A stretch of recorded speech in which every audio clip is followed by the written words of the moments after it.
कधीच नाही चुकणार तुमचे फेवरेट टीव्ही शोज झी5 सोबत, तेही एकदम फ्री। या ज्या दोन बसलेल्या आहेत त्यांच्याबद्दल आपण काय सांगू? त्यांच्याबद्दल मी काही बोलूच शकत नाही। म्हणजे शब्द न फुटण्याला दातखीळ बसणे असा सुद्धा एक हे आहे पर्यायी शब्द,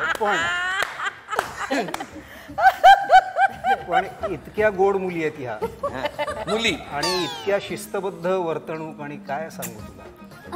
आणि म्हणूनच तर त्या वारंवार आमच्या चित्रपटात किंवा आमच्या आजूबाजूला आम्ही त्यांच्या आजूबाजूला दिसत असतो। सुकन्या कुलकर्णी ह्या राणी नावाचं जे पात्र आहे जे मुक्ता बर्वे यांनी साकारलेलं आहे, तर तिच्या आईच्या भूमिकेत आहे। आणि सारंग साठये हे जे मुक्ता बर्वे यांच्या पतीच्या भूमिकेत आहेत, त्यांची जी आई आहे ती म्हणजे साक्षात सुप्रिया। अच्छा, म्हणजे मुक्ता बर्वे यांची सासू। सासू, अच्छा अच्छा असं। आणि त्या दोघी चित्रपटात दिसणार आहेत का? कारण एकीकडे त्या निर्मात्या असताना त्यांची वेगळी पण हो हो हो ह्या दोघींनी भूमिका सुद्धा केलेल्या आहेत आणि अत्यंत चित्तथरारक अशा भूमिका आहेत। म्हणजे मला ना, कारण हे बघा तसा मी तुमचा चाहता आहे। हे यांचं खरं खुरं हसू आहे, हे यांचं नैसर्गिक हसू आहे, हे डबिंग नाही।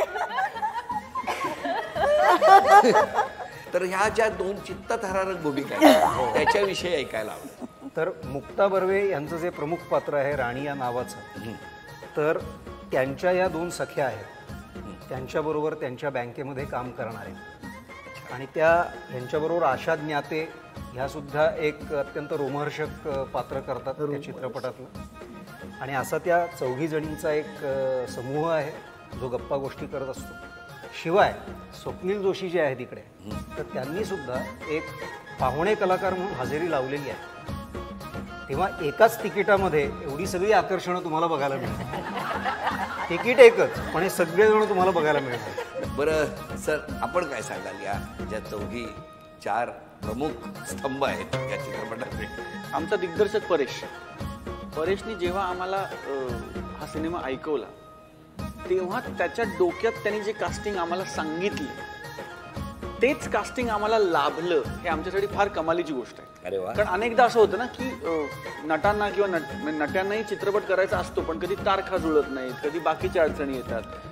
तर आम्हाला फार आनंद आहे निर्मिती करताना की परेशचं जे विजन होतं ते पहिल्या फटक्यात तंतोतंत ते कास्टिंग आम्ही त्याला देऊ शकलो किंवा ते आम्ही जुळवू शकलो।